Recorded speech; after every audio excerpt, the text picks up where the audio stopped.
लेकर आ चुके हैं बीएससी फर्स्ट सेमेस्टर का बॉटनी का पेपर।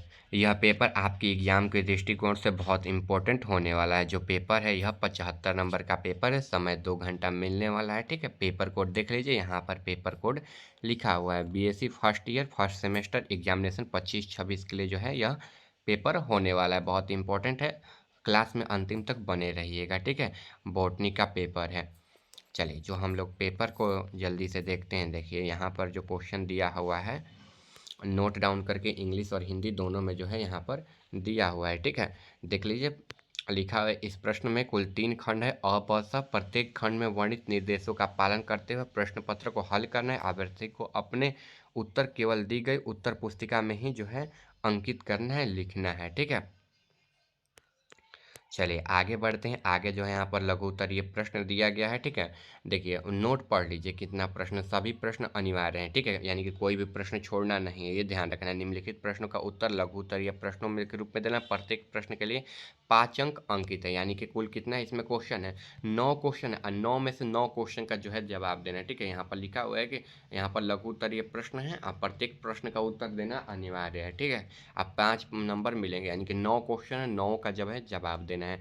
पहला नंबर निम्नलिखित में से संक्षिप्त टिप्पणी देना है। ठीक है, पहला नंबर क्वेश्चन का, तो पहला में भी सभी का आंसर देना है। ठीक है, सभी का आंसर देगा तभी ना 5 नंबर मिलेगा, कोई को छोड़ना नहीं है क्वेश्चन। तो देखिए पहला नंबर है जीवाणु भोजी। ठीक है, थोड़ा थोड़ा हम सभी के बारे में जो है ना वर्णन करके आपको जो है हम समझा देंगे। ठीक है, आपको जो है आराम से जो है क्वेश्चन को लिखना है। ठीक है, तो देखिए पहला नंबर है जीवाणु भोजी, तो इसके बारे में जो है ना हम समझा देते हैं एक बार सभी लोगों को। ठीक है, आप लोग तो देखिए जीवाणु भोजी एक ऐसी जो प्रकार के वायरस है ना, जो केवल बैक्टीरिया को संक्रमण करता है और उसके भीतर प्रजनन करता है। ये ध्यान रखना है, तो इतना जो है इसका आंसर हो जाएगा। ठीक है, जीवाणु भोजी का। आगे देखिए, आगे है यौगिक सूक्ष्मदर्शी। ठीक है, तो यौगिक सूक्ष्मदर्शी के बारे में बता देते हैं। यौगिक यौगिक सूक्ष्मदर्शी, ठीक है, एक ऐसी प्रकाशीय उपकरण है जो 2 या 2 से अधिक लेंसों का उपयोग करके छोटी वस्तुओं के बीच को कई गुना बढ़ा करके दिखाता है। ठीक है, यहाँ तक समझ लें यौगिक सूक्ष्मदर्शी के बारे में।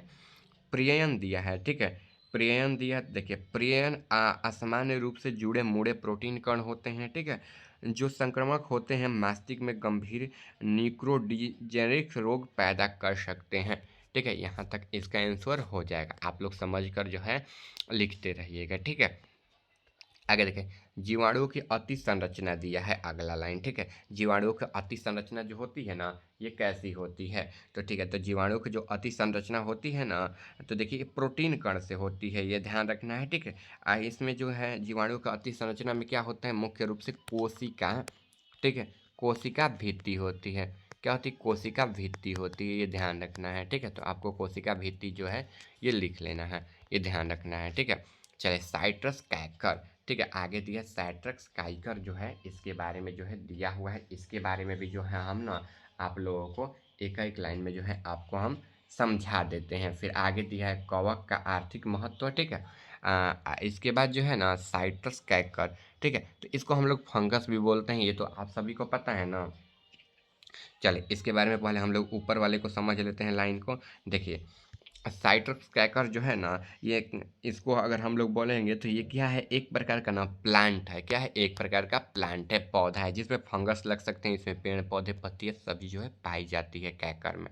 अब कवक का आर्थिक महत्व के बारे में अगर हम लोग समझेंगे, ठीक है, कवक के आर्थिक के बारे में अगर हम लोग समझेंगे, तो कवक जो है ना एक मान लीजिए बहुकोशिकीय हो जाएगा, ये ध्यान रखना है। क्या हो जाएगा, बहुकोशिकीय हो जाएगा, ये ध्यान रखना है। कवक का, कवक के एक आर्थिक महत्वपूर्ण कुछ प्रमुख उदाहरण जैसे ब्रेड, पनीर।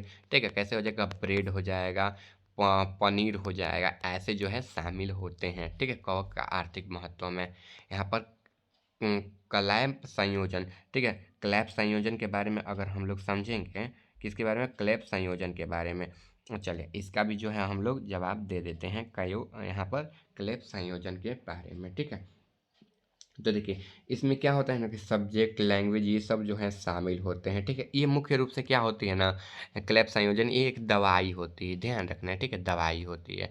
आगे कोंच की अभिक्रिया। ठीक है, ये कोंच की अभिक्रिया क्या है, तो इसके बारे में भी जो है हम लोग ना समझ लेते हैं। यानी कि यहाँ पर कोंच प्रोटुलेटेड्स। ठीक है, तो कोच की अभिक्रिया जो है रोबोट कोच द्वारा जो है करने के लिए किया जाता है, ठीक है। यह किस में होती है? तो सूक्ष्म जीवों में। किस में होती है? सूक्ष्म जीवों में होती है, ठीक है। सूक्ष्म जीवों के किसी विशेष बीमारी का कारण है या नहीं, ठीक है, ये ध्यान रखना है। चलिए, यहाँ तक हो जाने के बाद कहाँ पर हो गया? लाइकेन दिया हुआ है। अब लास्ट में लाइकेन क्या है? तो आप लोग बचपन में भी पढ़े होंगे कि लाइकेन क्या है इसके बारे में, ठीक है।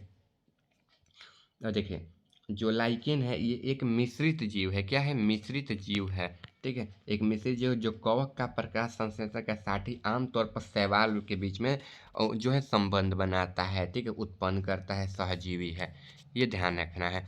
तो सभी क्वेश्चन का जवाब देने के बाद आपका खंड ब आ जाएगा, यानी कि सेक्शन जो है बी आ जाएगा। ये ध्यान रखना है। लास्ट में बता देंगे इस पेपर को भी कैसे आप लोग जो है डाउनलोड कर पाओगे, ठीक है।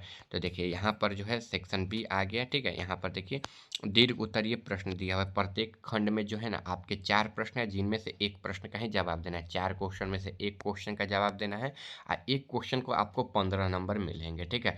15 नंबर मिलेगा मतलब भारी क्वेश्चन ही होगा, ऐसे ही देख कर लग रहा है, ठीक है। तो देखिए पहला हम लोग दूसरा नंबर पर बढ़ते हैं। तो देखिए दूसरा नंबर क्वेश्चन है, एक साफ नामांकित आरेख की सहायता से जीवाणु भोजी के अपघटन और लाइकोसेनिक जीवन चक्रों की जो है आपको व्याख्या करनी है, ठीक है। क्या करनी है? व्याख्या करनी है, ये ध्यान रखना है, ठीक है। तो चलिए इसको जो है आप लोग एक साफ नामांकित आरेखित चित्र बना लीजिएगा, ठीक है। अपने देख लीजिएगा गूगल या क्रोम से। चलिए 3 नंबर क्वेश्चन का जो है हम अच्छे से आंसर बता देंगे, इसको ही आप लोग ना नोट कर लीजिएगा। तो किन्हीं 3 पर संक्षिप्त टिप्पणी देना है, ठीक है। अगर यही क्वेश्चन 3 लोग जवाब दे दोगे तो 15 नंबर मिल जाएगा। इसीलिए पहले क्वेश्चन को पढ़ लेते हैं, फिर उसका जवाब देते हैं। जो अतिरिक्त समय 5-10 मिनट मिलता है ना इसमें, मैट्रिक इंटर में तो 15-15 नंबर मिलता है, लेकिन इसमें थोड़ा सा कम ही मिलता है। ये 2 घंटा का ही पेपर रहता है और उसमें 3 घंटा 15 मिनट मिलता है।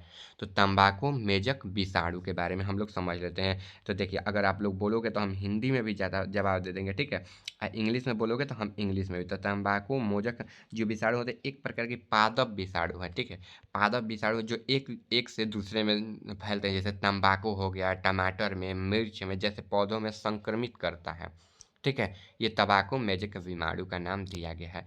आगे आर्किया। आर्किया क्या है? ठीक है। तो देखिए आर्किया एक वैसी कोशिका वाले सूक्ष्म जीव होते हैं जो पृथ्वी के हर जगह पाए जाते हैं। आर्किया संरचना बैक्टीरिया के समान होते हैं, लेकिन कोशिका भित्ति के एक अलग रासायनिक संरचना होती है। यहाँ तक आप लोगों को समझ लेना है। इसका difference between gram plus V, ठीक है, एंड ग्राम वी, ठीक है। हम तो देखिए बोटनी लिए नहीं, हम मेरा तो फिजिक्स मैथ है, ठीक है। तो हम इसके बारे में उतना तो नहीं जानते हैं, बाकी आप लोग ना लिख लीजिएगा। इसके बारे में थोड़ा सा बता सकते हैं। इसकी कोशिका भित्ति मोटी होती है, ठीक है, और ये प्लाज्मिड की परत से बनी होती है, ठीक है। ग्राम नेगेटिव भी इसमें शामिल होता है, ठीक है। इसको ग्राम नेगेटिव बोलते हैं, इसको पॉजिटिव बोलते हैं, ये ध्यान रखना है, ठीक है। चलिए आगे हम लोग बढ़ते हैं। तो आगे देखिए यहाँ पर दिया है माइक्रोप्लाज्मा, ठीक है। क्या है? माइक्रोप्लाज्मा है। तो माइक्रोप्लाज्मा के बारे में आप लोग जो है ना अच्छे तरीके से संक्षिप्त टिप्पणी में आप लोग इसको नोट कर लीजिएगा, ठीक है। 4 नंबर में पढ़ते हैं। तो जीवाणु देखिए, describe the sexual reproduction in the bacteria, describe the transfer process with the substance diagram, यानी कि जीवाणु में लैंगिक प्रजनन का वर्णन कीजिए, उपयुक्त आरेख द्वारा परागमन प्रक्रिया का वर्णन करना है, ठीक है। ये क्वेश्चन समझ लीजिए। अगर आप बोलिएगा तो इसका आरेख छोड़कर हम इसका ना डिफिनीशन आप सभी को बता सकते हैं, इतना हम कर सकते हैं। बाकी आपको लास्ट में बता देंगे कि इस पेपर को कैसे जो है अपने मोबाइल फ़ोन में जो है आप लोग मात्र एक क्लिक में जो है आप लोग डाउनलोड कर पाओगे, ठीक है। चलिए आगे इसी में दिया जीवाणुओं के आर्थिक महत्व के बारे में लिखना है। कवकों में लैंगिक प्रजनन के बारे में, कवकों में विषम जीविता के बारे में जो है आपको लिखना है, ठीक है। यहाँ तक के बाद फिर लॉन्ग क्वेश्चन आ रहा है, दीर्घ उत्तरीय फिर क्वेश्चन आ रहा है, प्रखंड यहाँ पर 4 दीर्घ उत्तरीय एक ही का जवाब देना है, ठीक है। तो देखिए 4 में से एक का पहले आप लोग निर्देश पढ़ लीजिएगा, ठीक है। इसके बाद आप लोग उत्तर दीजिएगा, ठीक है। तो देखिए इसमें दिया है जंग क्या है? तो ठीक है, जंग एक ऐसी ऐसी अभिक्रिया है जो मतलब ना पुराने वस्तुओं पर ना लग जाती है, जिसको हम लोग गैलेनो गैलेनो कुछ बोलते हैं, उसको गैलेनो करके जो है उसको हम लोग मिटा सकते हैं। यहाँ तक आप लोगों को जो है समझ लेना है, ठीक है। इसके बाद आगे 7 नंबर है, नामांकित चित्र की सहायता से पूर्णीकरण गैमिस ट्रैट्रिक के जीवन चक्र की जो है व्याख्या करना है। यहाँ तक आप लोग समझ लीजिए, ठीक है। 8 नंबर दिया, उपयुक्त चित्र द्वारा चारे के जीवन चक्र को है जो वर्णन करना है, ठीक है। चारे जो यानी कि गाय भैंस खाते हैं ना चारा, जैसे मान लीजिए घास, अगर वो घास खाएँगे, ठीक है? और उसमें से जो कुछ प्रकार के ऐसे घास होते हैं ना, जो तो नेचुरली उग जाते हैं, लेकिन कुछ प्रकार के घास जो उन पे ना बीज छिड़का जाता है, ठीक है? तो वो गिर जाते हैं, तो फिर से वो उपज जाते हैं, कहने का मतलब है, ठीक है? उनका जीवन काल जो होता है अनंत होता है, ऐसे देखा जाए तो, ठीक है? आगे देखिए किन्हीं दोस्त पर संक्षिप्त टिप्पणी देना है, तो यहाँ पर क्वेश्चन ए है, यहाँ पर क्वेश्चन बी है, ठीक है? इसको आप लोग पढ़ लीजिएगा, जो है आंसर आपको देना है, ठीक है? यहाँ तक आप लोग समझ लिए, ठीक है? यहाँ पर बी सी दिया है बाउचेरिया के लैंगिक प्रजनन के बारे में, यहाँ पर जो है अगला को जो क्वेश्चन है डी दिया हुआ है। चलिए इस पेपर को जो है हम लोग डाउनलोड करना सीख लेते हैं। तो डाउनलोड करने के लिए अपने मोबाइल में आपको गूगल या क्रोम को जो है ओपन कर लेना है, ठीक है? गूगल या क्रोम को ओपन कर लीजिए आप लोग। कुछ इस प्रकार से अपने मोबाइल फ़ोन में गूगल या क्रोम खोलना है, सर्च करना है आयुष दोस्त ऑफिशियल, नीचे आएँगे हमारा वेबसाइट आ जाएगा, इसी पर जो है आप क्लिक कर दीजिए। क्लिक करने के बाद सबसे पहले व्हाट्सएप और टेलीग्राम चैनल को ज्वाइन कर लिए, क्योंकि पेपर जो है यहीं पर आप सभी को मिलता है। इसके बाद नीचे आ जाना है, नीचे आएँगे ना तो यूनिवर्सिटी अपडेट का यहाँ पर सेक्शन आ जाएगा, ठीक है? यूनिवर्सिटी अपडेट पर जो है आपको क्लिक कर देना है, ठीक है? और यहाँ पर जो है हम कुछ देर में लिंक लगा देंगे, आप लोग पेपर को जो है आसानी से आप डाउनलोड कर पाएँगे, ठीक है? चलिए मिलते हैं अगले वीडियो में। चैनल पर नए होंगे तो सब्सक्राइब करें, वीडियो को लाइक करके अपने दोस्तों के पास आप लोग शेयर कर दें, ताकि वो लोग भी थोड़ा-मोड़ा पढ़ लें, ठीक है? जो पढ़ाई सबके साथ लेकर ही चला जाता है, ठीक है? मिलते हैं अगले वीडियो में। चैनल को सब्सक्राइब कर लीजिएगा, सभी सब्जेक्ट का आपको पेपर जो है अपलोड हो गया, आप लोग जाकर चैनल पर पढ़ाई करते रहिएगा।